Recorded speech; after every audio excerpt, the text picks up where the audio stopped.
el examen, no podíamos tener todos una respuesta igual porque los números estaban tan chiquitos que unos tomaban una cantidad muy diferente. Entonces, esas tablas ya están en Excel, las tengo aquí, miren. Entonces ya no hay ninguna probabilidad de errores, ¿sí? De que, ay, es que yo le puse un 1.62 y es 92, ¿no? Aquí ya con estas tablas ya nos sirven para hacer todos nuestros cálculos del impuesto. Entonces, para esto hay una segunda tabla que se llama la tabla de subsidio quincenal, que me voy a remitir a esta otra. ¿Sí lo están viendo ya ustedes? Sí. Ok, en esta tabla de subsidio quincenal tiene una cantidad de ingresos de hasta. Igual entre una cantidad y otra, vamos a ir a ubicar el salario quincenal del trabajador. Vamos a suponer, a ver, Astrid, vamos a ver si es cierto que ahí está. Astrid. Ay, sí, dígame. Ok, a ver, Astrid, si yo te digo, hay un trabajador que gana 2,500 pesos, ¿en dónde lo ubicas tú? Quiero que me des el subsidio quincenal de esta persona. Gana 2,500 quincenales. En la segunda tabla, esta es la del subsidio quincenal. Ahí tienes que buscar, tú dime en qué renglón estaría. Aquí 2,500 en el 1, 2, 3, 4, 5, 6, 7. A ver. Ah, no. La última, ¿no? Si son 2,500 quincenales, son 2 quincenas. No. ¿O cómo? Fíjate, estas tablas ya son quincenales, mira, quincenal y quincenal. La primera respuesta que diste es correcta, porque dijiste, está en el 7, está entre el ingreso de 2,327.56 y 2,632.5. Entonces, el subsidio que le corresponde a este trabajador es de ¿cuánto? Aquí dice de 174.75. Fíjate, está en este. Ay, Dios, sí. 160.35. 160.35. Ok, así está bien. Gracias. A ver, por ejemplo, Uriel. Si yo tengo un trabajador que gana 19,000 pesos a la quincena, ¿cuál va a ser su cuota fija y el porcentaje sobre el excedente? Lo tienes que buscar en esta tabla. 19,000 pesos quincenales.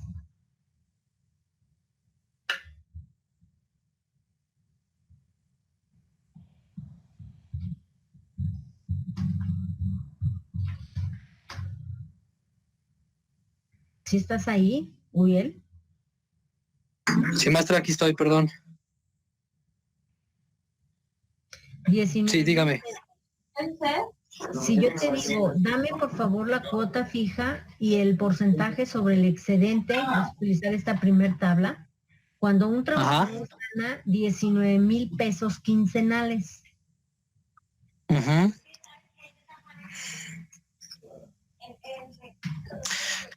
¿Tendría una cuota fija? ¿De cuánto? 15,000 pesos mensuales. 19. Una de 1,900. A ver, 19,000 quincenales. 19,000 quincenales. El 10, maestra. Sería 1,914.75. ¿Por qué? Si te estoy diciendo, fíjate, el límite inferior es de 11,951 a 18,837 y el trabajador gana 19,000. Perdón, maestra. Sí, perdón. Está entre el rango de entre 18,000 a 35,000. Okay. O sea, los 3,534.30. Es que vi mal, perdón. Ok, esa sería la cuota fija. ¿Y cuál Ajá. es el porcentaje sobre el excedente? ¿El 30%? 30%. Tú tienes que poner 0.3000 para hacer tus operaciones ya en unas tablas, en un cuadrito que tiene varios conceptos y que vamos a plasmar ahí todo lo que contengan estas tablas, una vez que sabemos cuánto es lo que gana cada uno de los trabajadores, un salario quincenal. Ok, bueno. Ok, A ver, gracias, maestra. a ti, Cruz. Sí, maestra. Si yo te digo que el trabajador gana quincenalmente 150,000 pesos, ¿cuál es la cuota fija? También te vas a fijar en la primera tabla del ISR. Cuota fija y 45,000. porcentaje. ¿Cuánto? 45,115.95 de cuota Así fija es. y el ¿Con qué 35% de 35% sobre el excedente. Ok, ahí está. Muy bien. Luego hay una tercera tabla que está en la tabla de la tarifa numeral. Esta contiene 3 límites. Un límite inferior 1, un límite inferior 2, un límite superior. Aquí nos vamos a olvidar del límite inferior 1 y vamos a utilizar el límite inferior 2 y el límite superior.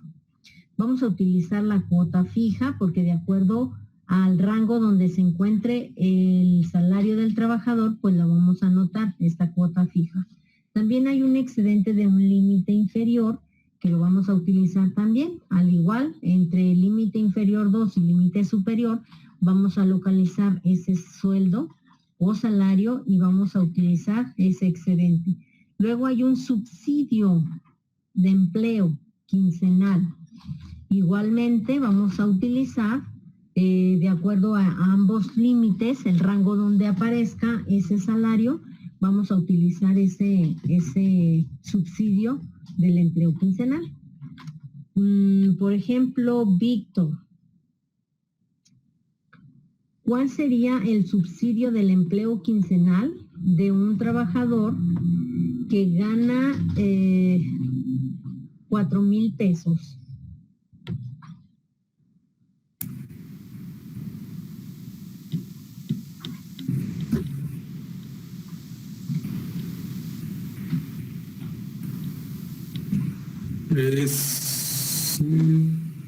No aparece ese, maestra, es el que está abajo de 107.4.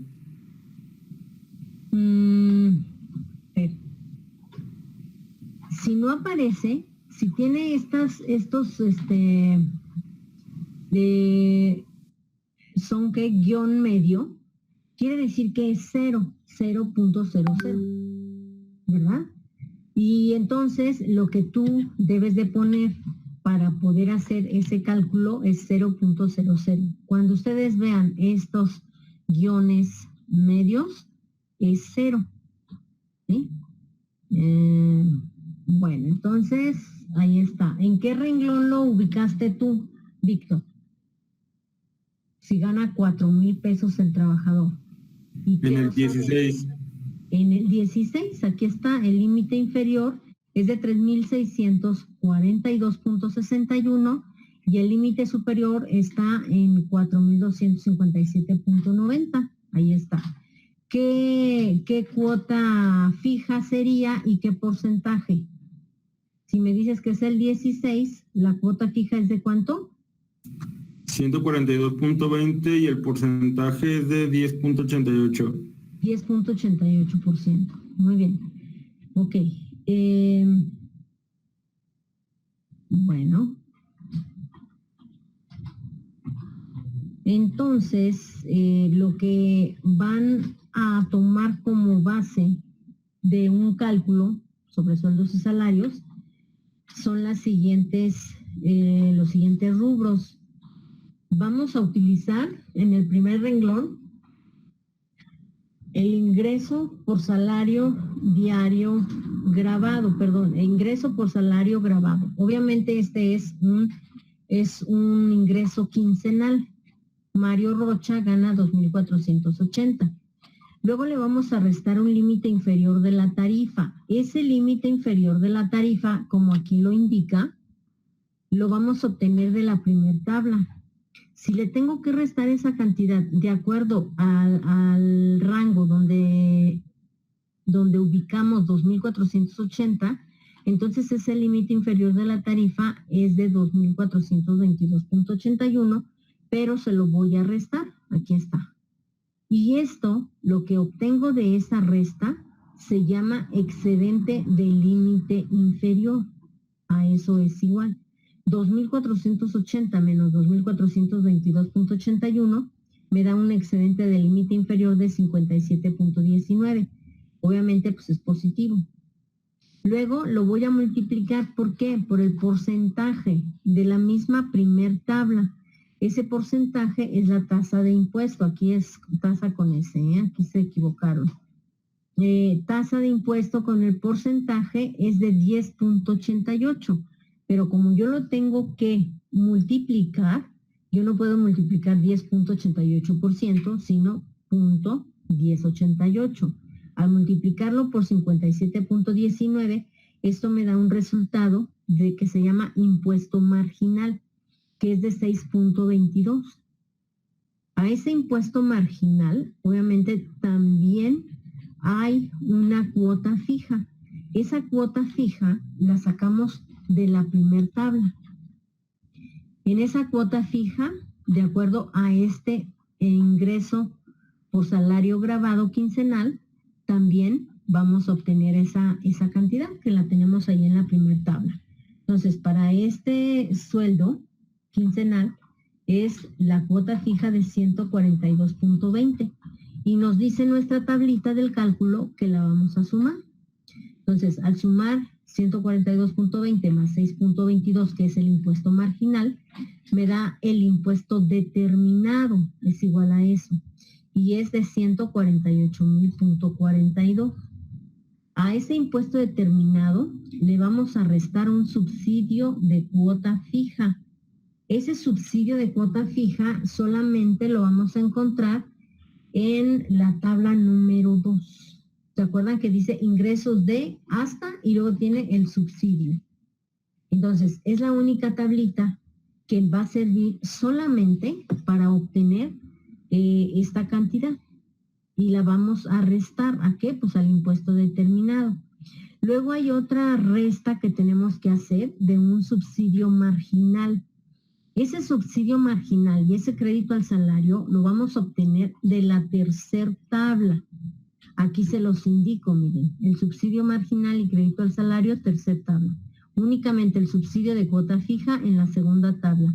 Y en la primera tabla tenemos que obtener el límite inferior de la tarifa, el multiplicar la tasa del impuesto, que es el porcentaje, y la cuota fija también, para que esto nos dé un impuesto determinado.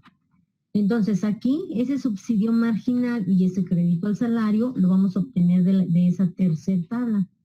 En el subsidio marginal solamente vamos a tener, como tal no lo vamos a encontrar, sino que vamos a fijarnos de acuerdo al ingreso del salario gravado quincenal, en donde está esa cuota fija y el porcentaje. Porque aquí lo que vamos a hacer para sacar ese subsidio marginal es multiplicar la cuota fija por ese porcentaje. Este es un asterisco que indica multiplicación. ¿De qué? Pues de la tasa. Sí, es el porcentaje. Y crédito al salario, pues es de la última columna, ¿sí? Que podemos checar ahí. Ya cuando terminemos de encontrar, de registrar, de hacer nuestras operaciones aritméticas, vamos a obtener un resultado. Si ese resultado es menor, o sea, nos da una cantidad negativa, entonces eso es un crédito al salario a devolver al trabajador. Cuando es positivo, entonces hay que retenerle al trabajador ese impuesto. ¿Para qué? Pues para pagarlo a final del mes, de acuerdo a lo que perciben ese salario y a los impuestos que tienen que pagar cada uno de los trabajadores. ¿Ok? Entonces, por esa razón, aquí hay dos incisos. El inciso A, que es ISR a retenerle al trabajador, o crédito al salario a devolver al trabajador. Inciso A o inciso B. ¿Sí? Bueno, entonces faltan todavía 6 minutos. Si quieren, tomen nota o igual impresión de pantalla, no sé. Desde los impuestos, es desde aquí, impuesto determinado. Ahí está.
Más fácil, ¿dónde podemos encontrar nuestras tarifas sobre sueldos y salarios, jóvenes? Ya lo vimos en las abreviaturas. En el DOF, ¿qué quiere decir DOF? Diario Oficial de la Federación. Diario Oficial de la Federación. Ajá. Ahí es donde voy a entrar yo ahorita y voy a checar eso. ¿Sí? Marta, me sacó del internet y ya me acabo de conectar. Le está dejando para copiar los apuntes, ¿verdad? Sí, Pepe. Era mucho arriba del 3.1. A ver. Bueno, vamos a tomar captura de pantalla rápida. No, apenas vamos empezando. Claro que ya vamos. Es lo primero, Pepe, mira. Es lo Ya, con eso. Ujú. Sí, gracias. Parece.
Bueno, jóvenes, pues los dejo, le vamos a dejar aquí y nos vemos si Dios. ¿Presentación normal o...? Sí, ya se ve bien. Ok. Bueno, miren, este último tema que nos faltaría, yo sé que los hemos tenido que ver algo rápido, bastante rápido. No había mucha diferencia, la verdad, de verlos presencialmente porque pues, son pocas horas. Pero bueno, mi intención es que cuando menos tengan una idea de lo que representa esto, el tema en general es muy amplio, desde el método estático y que vamos a empezar a tratar. Realmente tiene un fondo muy grande, es amplio el tema, y pues para acabar de entenderlo bien, pues necesitaría uno, digamos, en otra pantalla, necesitarían prácticamente, pues, practicarlo con distintos ejemplos, ¿no? O edificios. Entonces, pues aquí se ha tratado de mostrárselos como bajo un solo, o bajo un único forma de verlo. Lo cambio porque estaba grabando la pantalla que no era. Viendo este tema, pues no sale un experto, ¿verdad? Digo, yo también les puedo ser honesto, cuando lo llevé en la licenciatura, creo que llevaba 1 hora más y aún así no era posible verlo completo hasta que ya me tocó practicarlo, pues se fueron entendiendo ahí algunas cosas más. Entonces, hablando del análisis modal espectral, que es el tema que nos falta, pues, ¿qué es lo que se pretende o qué buscamos? Bueno, vamos a hablar de un concepto que es modos de vibración. Entonces, esto tiene un fondo matemático, un fondo desde el punto de vista de dinámica también muy, muy profundo, pero lo que buscamos es conocer las maneras o las formas en que el edificio se puede mover, y de esta forma nosotros saber cuál de ellas pudiera llevar a la estructura a una respuesta pues crítica, siempre partiendo de los espectros de diseño sísmico, ¿no? Estos que hicimos o que ustedes ya practicaron en el Pródisis, pues habíamos hablado en algún momento que son espectros pues generalizados, espectros de sitio. Idealmente pues hay que obtener información del sitio donde se va a desplantar la estructura, pero cuando no tenemos esto, pues una manera es acudir ahí al Pródisis y encontrar los espectros que trae, pues digamos, precargados en función del tipo de suelo. Y pues en algunos casos puede que esto sea muy conservador, pero bueno, sin embargo es seguro. Lo ideal, repito, es obtener parámetros del suelo. Pues vamos a buscar qué es lo que busca este análisis modal. Pues nosotros queremos entender cómo se va a mover el edificio y a partir de ese movimiento pues entender qué es lo más crítico que le pudiera ocasionar. Entonces, si partimos de lo que es el análisis dinámico, se llama modal y espectral porque, bueno, se suman ahí dos situaciones, ¿no? El sismo nosotros sabemos que pues es un movimiento accidental, es caótico, no es constante en el tiempo, ¿sí? Tiene una duración, pero pues no digamos que no es un movimiento que esté siendo igual todo el tiempo que dura, ¿no? Puede ser en algunos momentos muy, muy amplio ese movimiento, una sacudida muy fuerte. A fin de cuentas, desde el punto de vista de la dinámica, pues es una vibración forzada. Mientras esto no ocurra, pues el edificio está totalmente estático, sometido a las cargas gravitacionales, las que tenemos bien estudiadas, las que nosotros pues diseñamos en cimentaciones, en concreto 1, en acero, y de la misma manera, pues seguramente Los que se dediquen más a esta área pues tendrán que meterse poquito a poco más y cada vez lo entenderán mejor. Pues hablando de la parte accidental, el análisis dinámico pues genera ahí dos tipos, ¿no? Dos tipos de análisis. El modal. Este análisis modal, ¿qué es lo que involucra? Pues involucra el periodo de la estructura, ¿sí? Y unos porcentajes de participación de masa que pues vamos a calcular. Y ahí vienen los modos de vibrar. Más o menos, por una manera de entenderlo, un edificio, hablando de edificios, pues tendría n modos, n siendo el número, como lo son sus números de pisos. Pues un edificio de 8 niveles, pues me interesaría conocer esos 8 modos en los que la estructura se puede mover. Si fuera un edificio de 12 niveles, pues esos 12 modos. Principalmente hay modos que se le conoce como fundamentales, son los primeros 3, donde en los primeros 3 pues encontramos los periodos más altos, ¿no? Este modo pues normalmente sería el modo en el sentido X, el modo en el sentido Y un tercer modo que pues tiene que ver con la torsión, que eso ya sería sobre todo propiamente para el desempeño de las columnas bajo esta acción. ¿Y qué involucra la parte espectral? O sea, ¿por qué llamarlo espectral? Bueno, porque como yo me baso en un espectro de sitio, este espectro a su vez, a través de las fuerzas que nosotros vamos a calcular, voy a obtener desplazamientos y elementos mecánicos, ¿no? Como fuerzas normales, momentos y cortantes. Estos desplazamientos pues equivalen a lo que sería la parte, llamémosle, del estado límite de servicio, que en todas las estructuras tenemos que cumplir, y lo que son los elementos mecánicos, que sería una fuerza axial o normal, momentos, cortantes, torsiones, si es que aquí no las mencioné, pues equivalen al estado límite de falla. ¿Sí? Entonces aquí lo que se busca es involucrar, por eso se le llama análisis dinámico modal espectral, pues involucrar todo esto que ustedes ven aquí de una manera pues aquí resumida, se los quise presentar. Pues ahora sí me va a interesar, por supuesto, el periodo de la estructura. Cuando hicimos el análisis estático, si se dieron cuenta, pues iniciamos con la parte donde yo no tomo en cuenta el periodo de la estructura. Esto me llevó a entender que iba a tomar la parte más alta de mi espectro de diseño. Eso necesariamente no está ocurriendo, pero sin embargo, pues es conservador, ¿no? Porque imagínense, si ya sabemos que la fuerza es masa por aceleración, pues entre más grande sea la aceleración, hablando nada más de esta parte que compone a esa ecuación, la fuerza sería mayor. Si yo tomo una aceleración donde está ocurriendo la zona más grande, pues tendría fuerzas pues, muy grandes, ¿no? Y después, cuando ya consideramos el periodo de la estructura, nos dimos cuenta que las fuerzas disminuyen. Entonces ahí fue la parte donde empezamos a entender todo esto. Bueno, aquí, aparte de tomar en cuenta el periodo, aquí sí definitivamente necesitamos tomar en cuenta el periodo y lo vamos a seguir. Para el ejemplo que les he estado mostrando desde que empezamos el estático, pues seguiremos con ese ejemplo ya con valores que nosotros tenemos cargados. Ustedes asimismo pues trabajarán con su ejemplo, con su edificio, para llevarlo a este tipo de análisis. Pero ahora pues nos interesará obtener, o cuando menos pensar en esos coeficientes o porcentaje de participación de masa que tendrá que utilizarse desde el punto de vista matemático para obtener desplazamientos, ¿no?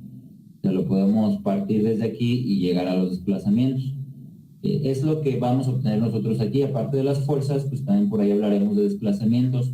Ya los elementos mecánicos como tal, como no nos vamos a dedicar, no nos alcanzaría el tiempo, porque pues, estaría hablando yo de obtener todos los elementos mecánicos bajo la acción sísmica, pues ya es una parte como de una combinación, ¿no? De diseño. Entonces aparte sí no la alcanzaríamos a involucrar.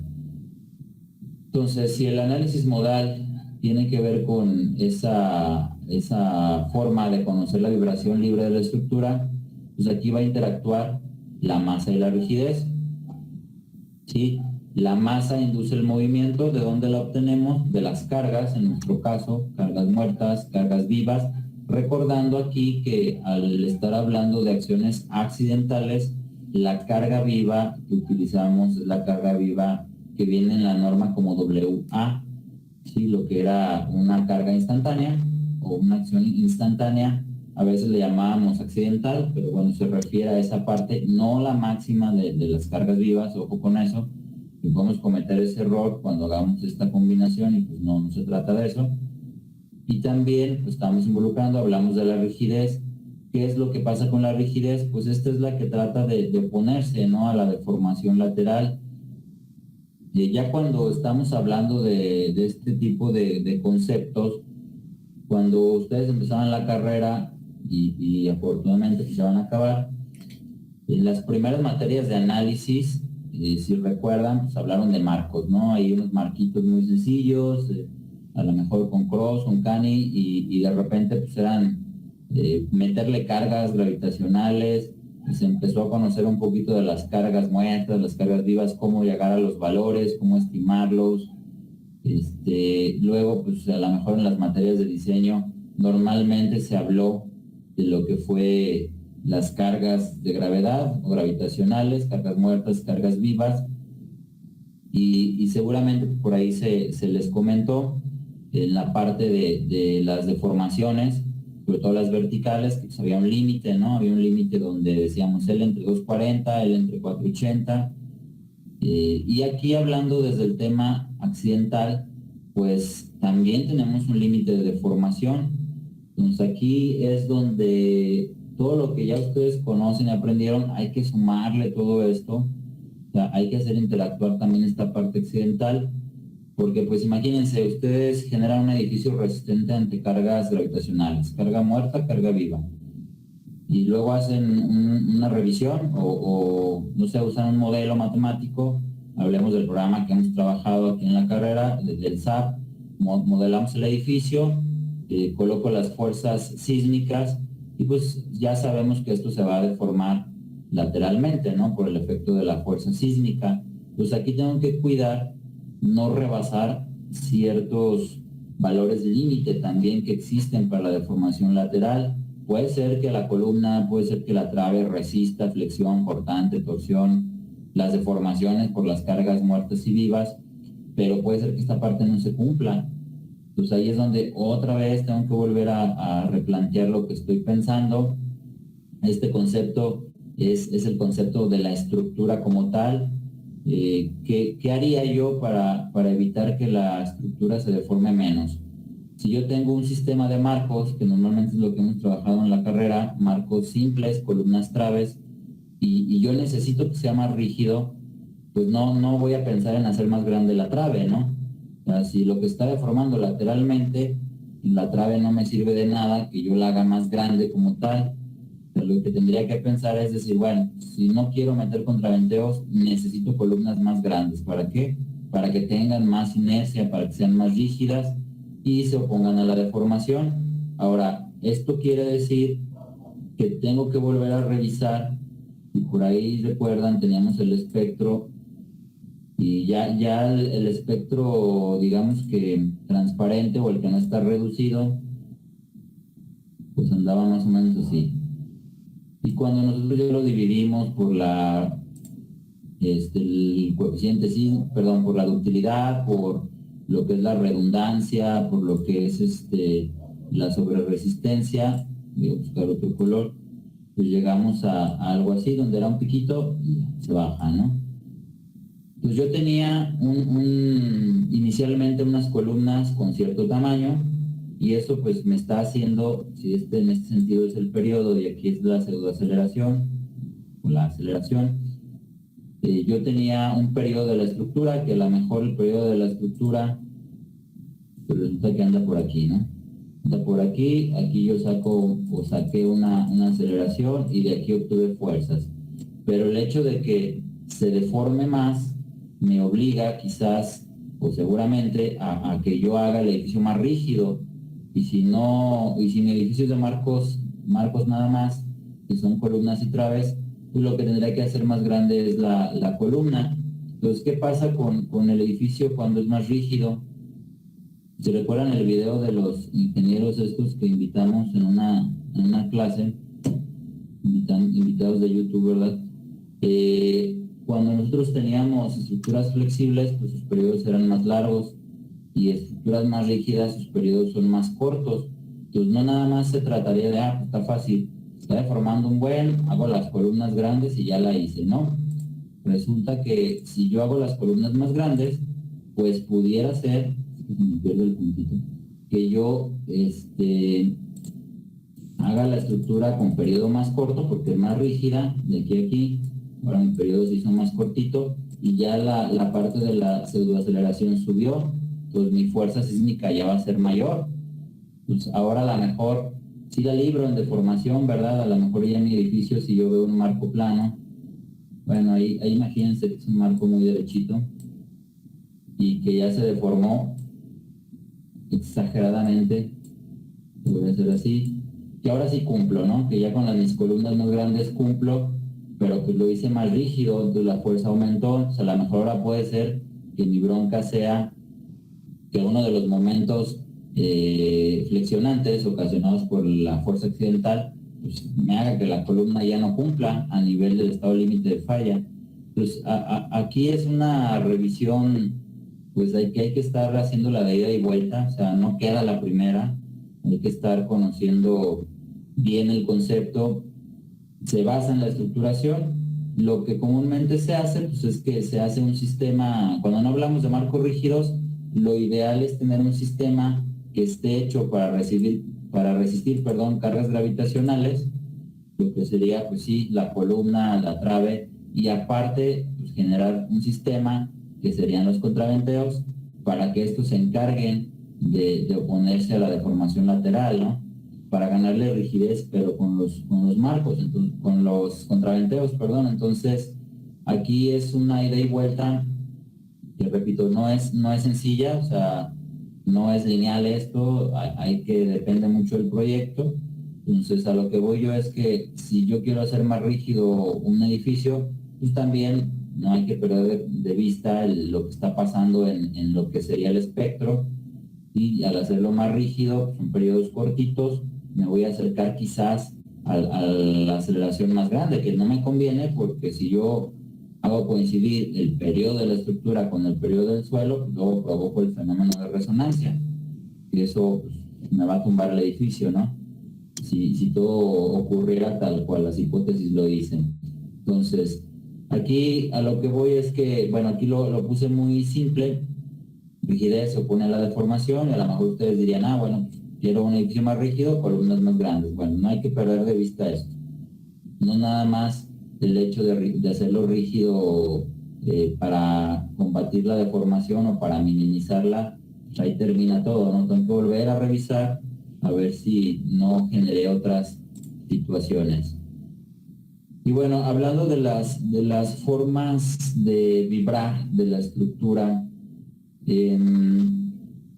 ahorita hemos entendido o hemos pensado que cuando viene un sismo, pues la estructura va de derecha a izquierda o izquierda a derecha, como lo quieran ver. Si lo viéramos en el sistema plano, en XZ o YZ, pues nuestro edificio va a moverse.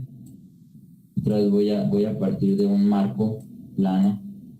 Imagínense que esto está derechito, otra vez necesito que tengan buena imaginación. Y viene el sismo, ¿no? Nosotros pues, normalmente modelamos, ya a lo mejor aquí van a ser nuestros apoyos.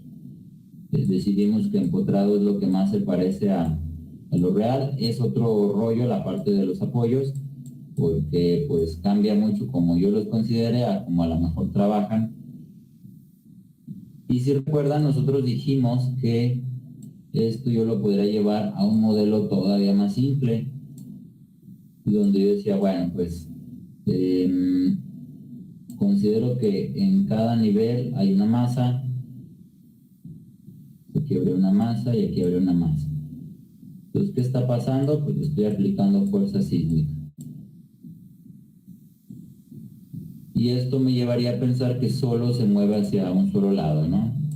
Si yo lo viera así y yo les dijera, a ver qué pasa si aplican eso, pues seguramente su respuesta, y sería razonable y coherente, me dirían, bueno, pues va a hacer esto, se va a mover para acá. Sí, pero nosotros no estamos pensando en que la empujé y la fuerza se quedó ahí, sino que Hacer un movimiento es como si yo la empujara y el edificio, por justamente esa fuerza estar en función de la masa, pues se vuelve una fuerza inercial. Entonces este edificio va a pasar con ese movimiento y luego va a haber otro momento donde va a estar hacia este lado. Y luego quizás exista otro momento donde dos de sus masas queden hacia un lado y una para el otro. Vamos a imaginar algo así. Y luego quizás donde uno vaya para la derecha, aunque parezca una viborita esto, luego otra para acá y luego otra para acá. Bueno, eso justamente, así muy burdamente se los explico, porque si nos vamos al libro, la verdad es que luego trae muchas matrices y ecuaciones. Entonces, estas son las formas de vibración de la estructura. Ahorita nosotros, a lo mejor esto pues, no lo vemos cuando vemos un evento sísmico, pues, en los videos que seguramente algunos han visto, pues, se ve el edificio que se mueve de un lado para otro, pero existe la posibilidad de que pase algo como esto. Imagínense, dos de sus entrepisos se ponen hacia la derecha. Si le trazáramos una línea totalmente vertical, que no me va a salir, pero imagínense que está derechita. Estos dos que dibujé primero pues son equivalentes, porque bueno, pues es izquierda o derecha, pero todos los entrepisos se fueron hacia un mismo lado, ya sea derecha o izquierda. Luego el que dibujé acá, dos de sus entrepisos se fueron hacia el lado derecho y uno hacia el lado izquierdo. Y este último pues se fue cambiando, ¿no? Entonces imagínense un edificio que se mueve de esta forma. Sí, lo que le podría pasar a las columnas. Ahí es donde también entra la parte de la ductilidad, esa capacidad de deformación que tiene el material. Podríamos decir, no, pues ya se rompen, ¿cómo va a ser eso posible? Bueno, no se rompen porque pues ahí tenemos un material combinado que es concreto y acero y pues tiene esa ductilidad que permite una deformación o aceptar cierto grado de deformación y a su vez pues, resistir las fuerzas. Entonces, estos modos de vibrar, pues sí nos interesa estudiarlos de una estructura. Aquí les hago el comentario pues, de 3 niveles, ¿sí? Pensando justamente en las 3 formas de vibrar. La primera, que son equivalentes, pues es una forma de vibrar. Se me pierde el puntero con este color. Esta es una forma de vibrar, esta es una segunda forma, esta es otra tercera forma, ¿no? Viéndola en el plano. Ya cuando lo vemos tridimensionalmente, pues a esto imagínense que todavía el edificio se mueve y se tuerce. ¿Sí? Esto depende mucho de qué tan irregular sea el edificio, de cómo estén conformadas sus masas. Luego suele suceder que en el mismo edificio, pues de repente, a lo mejor por necesidad del uso, algunas losas quedaron ligeras con un sistema ligero, no sé, semivigueta o vigueta y bovedilla de poliestireno, y a lo mejor otra parte del edificio quedó con losa reticular o losa maciza por algún requerimiento en específico. Entonces cuando las masas también pues no tienen el mismo centroide, digamos, pues el centro de masa se desplaza y esto haría que el edificio se tuerza todavía más. Si a eso le suman los diseños que de repente a arquitectura se le ocurren, ¿sí? Donde de repente tenemos a lo mejor 2 niveles y eso imaginando algo así, y luego a lo mejor este salió hasta aquí, algo así, donde ya el edificio pues no es un cubote, no continúa igual, sino que algunas zonas cambiaron de rigidez abruptamente, y de aquí para acá hay un cambio de rigidez muy abrupto. Eso también no es algo que no se deba hacer o no se pueda resolver, sí se puede, pero todo ese tipo de soluciones pues, también se tienen que entender que suelen ser un poquito más caras, ¿no? Entonces miren, que matemáticamente, como se los voy a presentar, no lo vamos a hacer así. Nunca me ha gustado verlo en estas formas porque aquí tendría yo que recurrir a sistemas matriciales y de entrada pues, tendríamos todos que acordarnos perfectamente de los sistemas matriciales y pues a veces para la practicidad que uno utiliza en la vida cotidiana de esta profesión, de esta área, pues no es lo más usual hacerlo así por el tiempo que puede llevar, ¿no? A pesar de tener programas. Pues nosotros vamos a tratar de obtener, o nuestra intención es obtener lo que son frecuencias, modos de vibrar.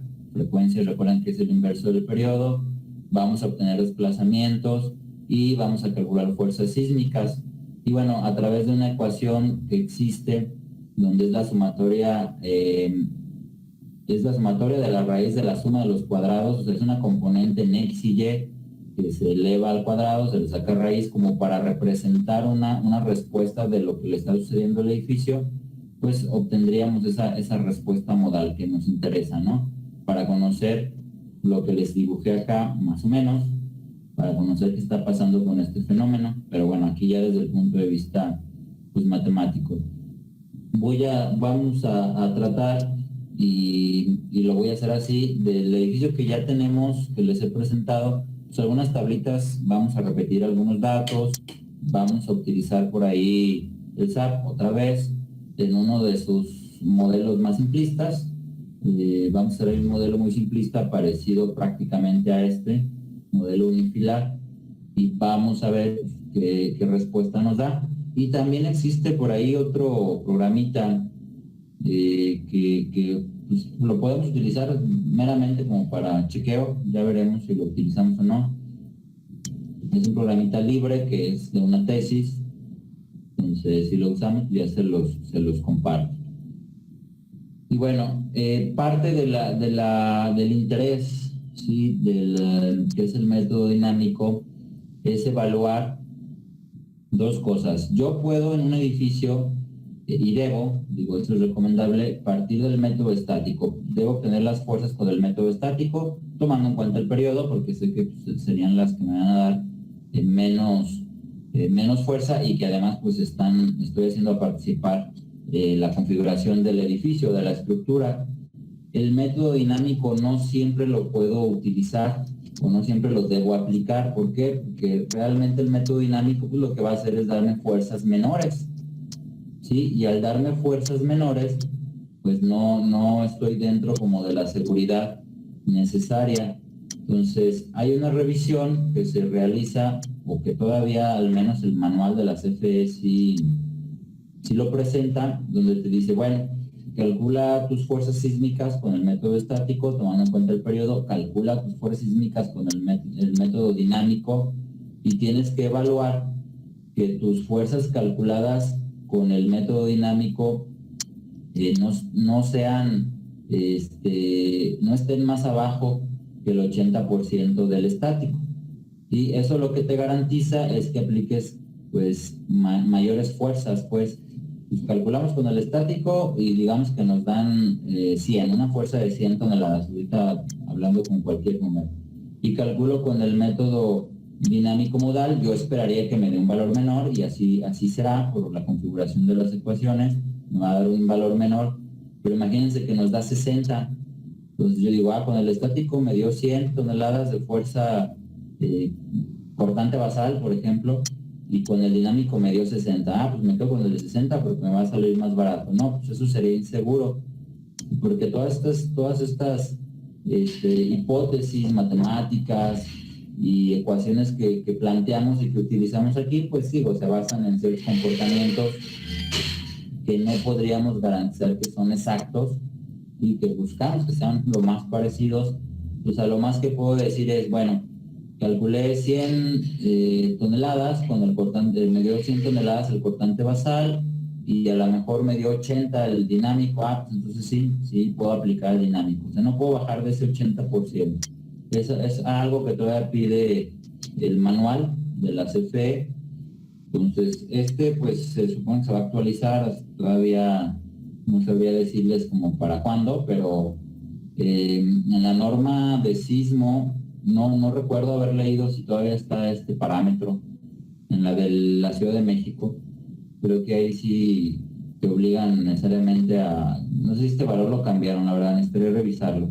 Pero bueno, nosotros lo estamos haciendo con el manual de la CFE porque pues les había yo comentado que las normas de sismo de la Ciudad de México totalmente son para aplicarlas ahí.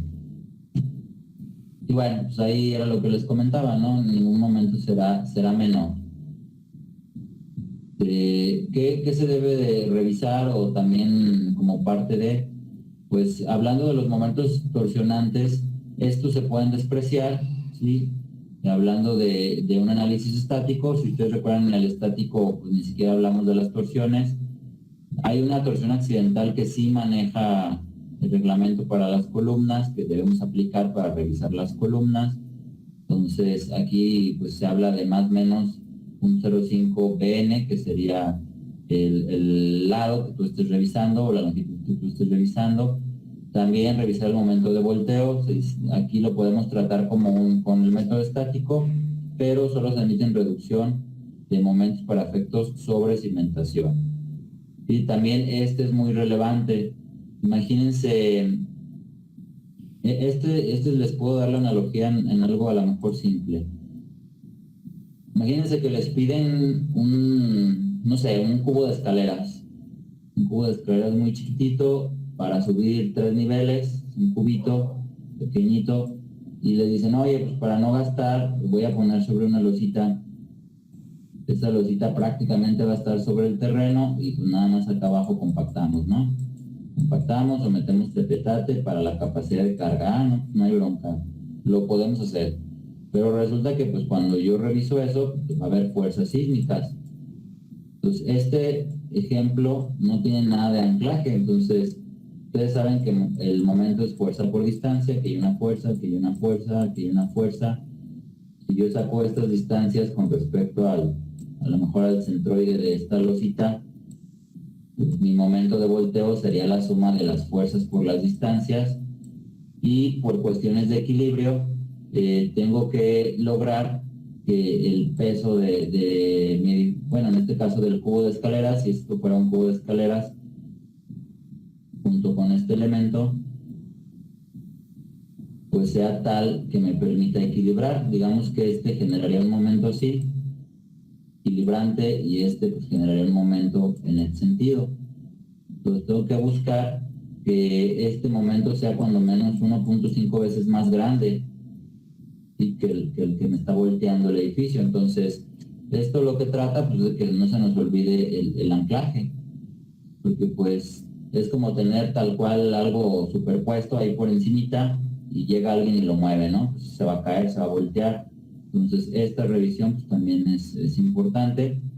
Esto sí, la verdad no se los platico, es todo un tema. Ya los programas, por ejemplo, el SAP ya te hace por default un análisis P-delta, pero sí hay que configurarle ciertas condiciones. Básicamente se trata de que una vez que tú aplicas fuerzas gravitacionales, pues el edificio ya se movió. Si no es regular, el edificio puede ser que se mueva un poquito a la derecha o a la izquierda, según como esté la arquitectura y la estructura. Y el edificio está sufriendo cargas, y una vez que está desplazado, así sea 2 centímetros a la derecha, que a lo mejor eso cumple con las deformaciones que pide el mismo código, pero sigue habiendo cargas. Y, o sea, me desplacé 2 centímetros, pero sigue habiendo cargas gravitacionales. Entonces, ese pequeño desplazamiento de 2 centímetros pues, me genera que esta carga que sigue existiendo, pues genere pequeños momentos, que son los efectos de segundo orden. Y bueno, para efectos combinados de movimiento del terreno se tratará como un estático. Nosotros, pues bueno, esto se los comento, no nos daría el tiempo, necesitaríamos tener 5 horas a la semana y 2 cuatrimestres, yo creo, para poder verlo bien. Pero bueno, lo que nosotros sí vamos a hacer es llegar a esta revisión de cortante basal. Esto sí quiero que lo hagamos para el ejemplo que les voy a mostrar, y bueno, prácticamente para sus edificios en eso consistirá el examen final. Y bueno, miren, ya con esto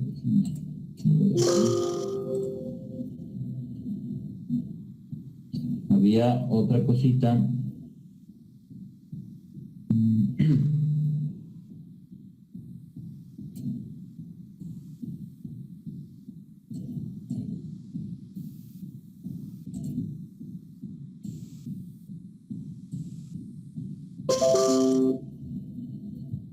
A ver, ahí me confirman que ven algo que dice revisión de estados límite en PDF.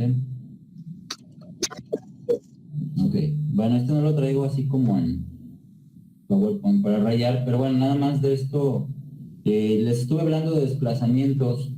Entonces, otra vez, si nos vamos a lo que es el manual de la CFE, pues trae ciertos límites que tenemos que revisar. Hay una revisión de estado de límites para evitar dañar elementos no estructurales. Aquí nos dice que el desplazamiento relativo de niveles, recuerden que justamente es revisar cuánto se desplazó el nivel superior contra el inferior. Consecutivos, calculada con los espectros reducidos, multiplicado por Q', R y Rho, y no excederá de 0.002. Es decir, el espectro que utilizamos lo redujimos cuando sacamos las fuerzas, pero cuando estamos calculando deformaciones le vamos a volver a regresar estos valores. Estos valores se dividen entre 5.5, que es un factor de servicio que trae el manual, y yo lo que hacía, por ejemplo, es que generaba un espectro para el estado límite de falla y generaba un espectlo para el estado límite de servicio. Pues de esta manera, ya cuando yo quería leer las deformaciones, ya las leía directas con esto. Esto, pues bueno, no lo vamos a alcanzar a realizar como tal, no creo que lo alcancemos a realizar. Si alcanzamos, pues ojalá. Pero para que sepan lo que existe, pues no puedo exceder ese 0.002. Y aquí ya normalmente uno pues hace sus tablas, sacas las deformaciones de tu modelo matemático y pues vas revisando entre niveles qué es lo que sucede. Hay programas que ya te dan las derivas o justamente este tipo de desplazamientos relativos, ya te las dan hasta en gráficas, ¿no? Y si no, pues uno las puede calcular o hacer las gráficas, pero por ejemplo el ETABS ya te da estas derivas y te las pone para que tú veas su desplazamiento relativo. Y tú ya te encargarías de generarle un espectro donde no le redujiste contra estos valores, o donde simplemente el espectro que tú ya tenías, tú lo multiplicas por lo que te da este cociente, ¿no? Y dice que cuando no haya elementos incapaces de soportar deformaciones apreciables o cuando estén desligados, el límite será 0.004.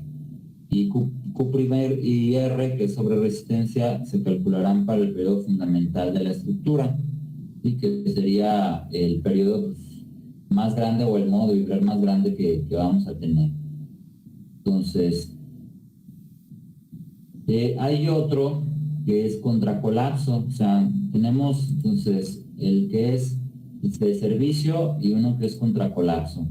Y el de colapso pues te dice que los desplazamientos relativos de pisos consecutivos calculados con las coordenadas espectrales reducidas multiplicados por QRI y Rho divididos por la diferencia de elevaciones no excederá los valores de la siguiente tabla. Ahorita la vemos. O sea, aquí ya no hay ningún factor como había en el caso pasado. Aquí simplemente lo único que hago es que le regreso esos valores, ¿no? Le regreso QR y Rho y llegaría a mi espectro sin reducir. Pues ya aquí, como uno quiera tratar la información, yo podría generar un modelo, repito, tridimensional. Eso sí lo vamos a ver en el tridimensional, cómo cargarle un espectro. Eso sí lo alcanzaremos a ver en el SAP.